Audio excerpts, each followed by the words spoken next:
much is that doggy in the window? Roof, roof. Y'all know that part. Now we're going to try this again. How much is that doggy in the window? The one with the waggedy tail. How much is that doggy in the window? I do hope that doggy's for sale. Doris Day sold probably thousands, if not millions, of dogs in the early 60s and late 50s. I was maybe 3 years old when I first heard that song. And I begged my parents, oh, I want a puppy so much, oh, please, please, can I have a puppy? They said, no, no dogs in the house.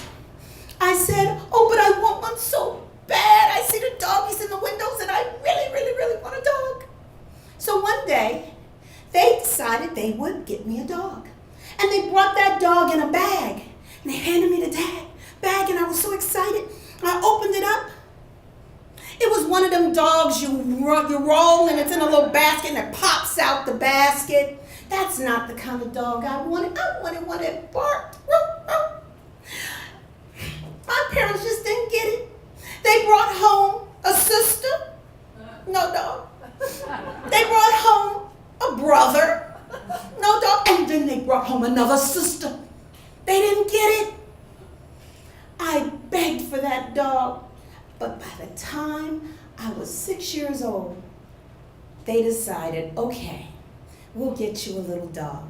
And a little dog they got me, he was so brown and round and cute, and Tony was my favorite name, so of course I had to name him Tony. So when they brought Tony home, I was so in love with him. I would roll the ball to him.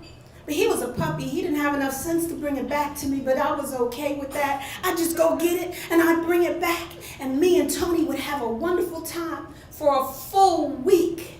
And then one day, I was playing with Tony in the living room, and I looked out the window, and what did I see with my next-door neighbor? She had a brand new tricycle. Oh, man, that was the coolest thing, so I ran out the door to talk to her about her tricycle.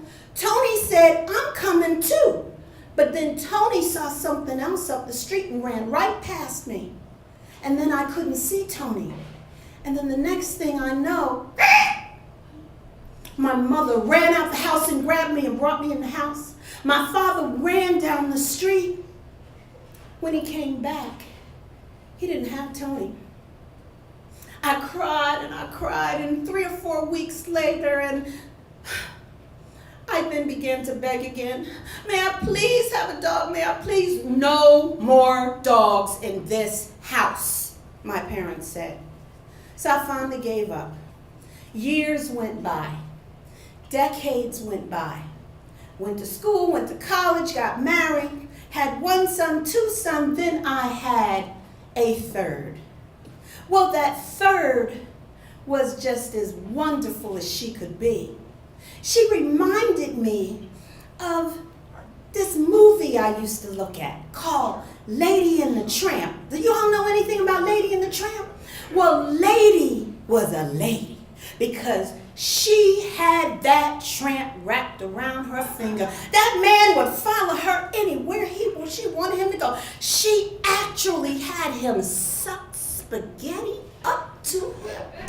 I said, I want me a dog like that. That's what I want. Next thing I know, my daughter, she want one like that too. So we had that in common. Oh, how we loved Lady. We dreamed of Lady.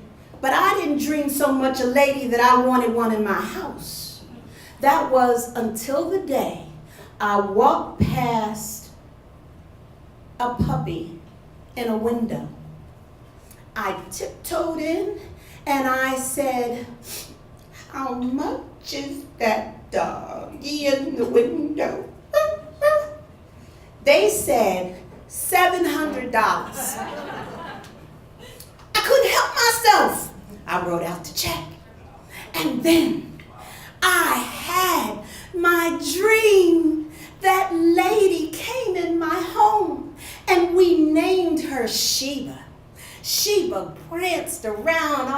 grown just like Lady did. She had everybody going all behind her, doing everything that Lady wanted done. Ah, it was a beautiful thing, and Makita just played with her and loved her and treated her just like her baby, and so did I. It was only 4 years later that Sheba started coughing. And when she coughed up mucus. And when she sneezed up mucus. And I said, something's wrong with this. I need to take her to the vet. So I took her to the vet. And the vet told me that Sheba had cancer of the lungs. And she wasn't going to live but 2 months more. And I said, that can't possibly be. She's too young for this. She says, I'm awfully certain that this is the case, but I will just send you to a dog oncologist. Who knew there were dog oncologists? But there are. So I took Sheba to a dog oncologist. There was no price too high to save my dog. What did the dog oncologist charge me?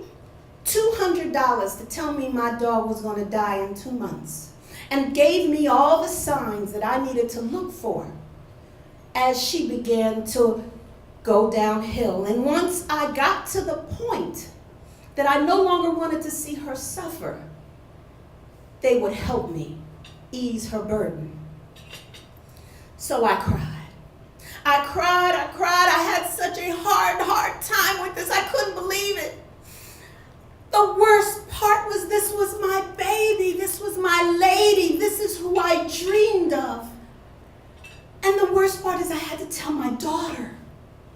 So I called her boyfriend for advice. He took care of that for me. And after I got through with all of my tears, I decided to do what any mother would do. I Googled dog with cancer. After I Googled dog with cancer, all of these different websites and things came up and started telling me it's not uncommon for a dog to have cancer. These are the things you do. First, you take them off dog food, you feed them rice, you feed them liver, you feed them eggs, and then you sprinkle this fairy dust called artificial salt. And that's what I did. And after 2 weeks, 3 weeks, 1 month, 2 months, Sheba began to clear up the phlegm. She started to stop coughing. 4 months later, Sheba is bouncing around, and I had to go away on an event, and I took her to be boarded. Boarded at the same vet that told me she wasn't going to live past 2 months. And I thought they would be happy. But I get a phone call. Mrs. Martin. Yes. What did you do? What do you mean what I do? There is no sign of cancer in Sheba. What did you do? I said, I Googled dog with cancer, and I sprinkled fairy dust of salt-free on her food. And guess what? Today, Sheba is 11 years old with no signs of cancer.